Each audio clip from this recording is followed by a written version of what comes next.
mo tún ṣe gbé ẹ̀yin tèmi mo tún ti gbé àbùsí mi wà ẹ̀sùn mọ́ bí ọlọ́mọ kò já sórí ibú ká máa síra wa létí inú náà ní ká mọ tó ń lọ ẹ mọ́ bú mi mo kàn fẹ́ mú kan múròyìn wá kẹ́ mọ́ bá wà ló ń lì kẹ́ mọ́ mọ tó ń lọ ní gbogbo àgbáyé ni Tẹ́ni ọmọ ológo wà fún kí n sì jà fún yín bẹ́ẹ̀ ni ẹ̀yin ò lè gbójú jáde èmi rèé àyà rèé láti bá yín jà mo kàyà sí kò sí tí Tinubu ó fi mi ṣe kò dẹ̀ sí nǹkan táwọn ọmọ rẹ̀ tí ń bú mi kiri ó fi mi ṣe ẹ̀sìnlẹ̀ mo tún mú. Given what we saw during the elections, Nigeria is now even more divided and more corroded than we thought.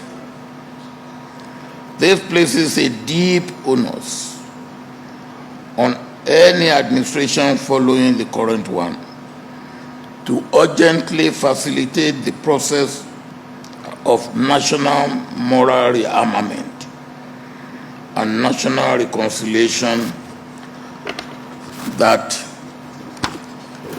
the potential to enhance healing for aggrieved and bereaved persons across Nigeria and to assuage the youth. This must be done in sync with the imperative of national value reorientation that Nigeria requires to build a collective sense of enduring and noble values and national belonging. 2, governance in Nigeria now calls for thinking outside the box in terms of development financing. This has become inevitable in the face of Nigeria's dwindling fortune in oil revenue, Nigeria's huge foreign indebtedness, and the urgency of diversifying Nigeria's monocultural economy. We cannot be spending like drunken sailors on frivolities and corruption and expect development and growth. Such situation cannot take us into the 4th industrial revolution already underway or prepare us for the 5th. My experience and understanding, however, is that the money to develop and grow our economy is out there.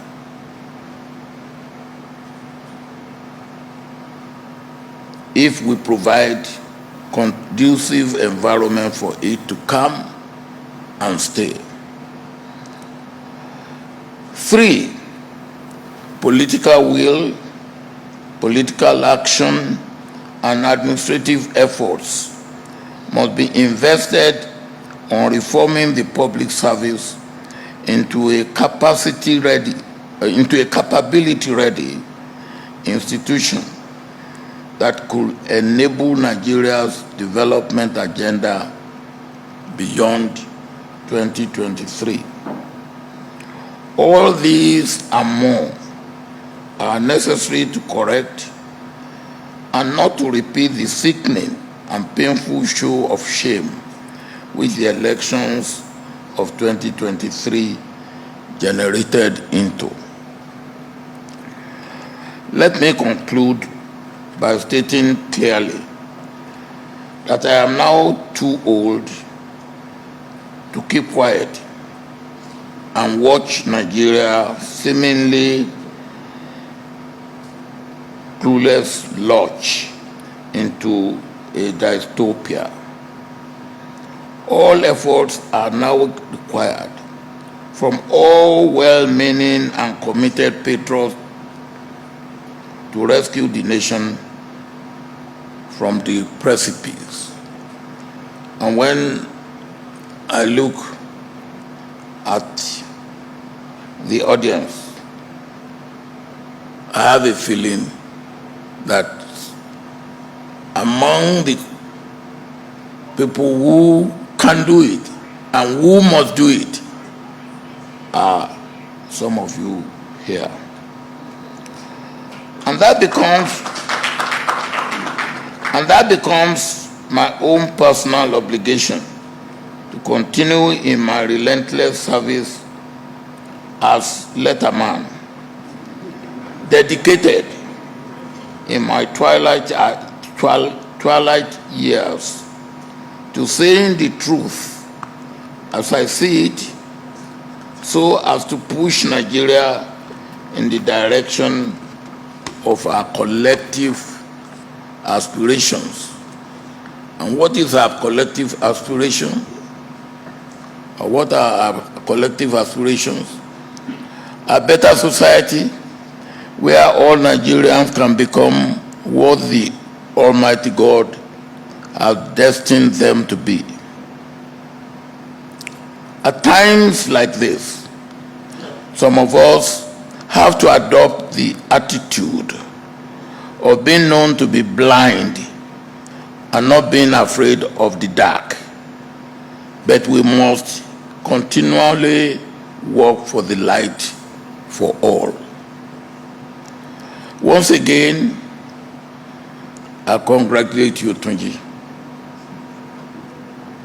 for your continuing labor on behalf of the Nigerian Public Service, and most importantly, for adding this significant intellectual member to your huge corpus of publications and to the annals of administrative reforms in Nigeria at a defining and auspicious moment like this.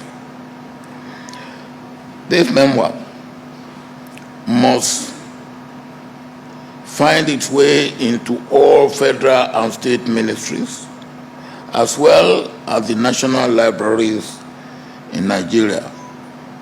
Of course, it must become one item in the fundamental reading list for all serious-minded Nigerian development workers, public managers, policymakers, development theorists and planners, and administrative scholars.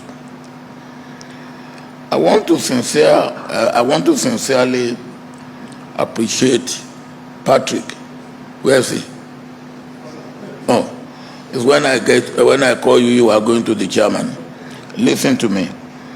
I say I want to sincerely appreciate you and next year and Ibadan School of Government and Public Policy for putting this event together. I really appreciate your effort. And for inviting me to participate, even though I'm getting old. May God bless you all and bless the Federal Republic of Nigeria.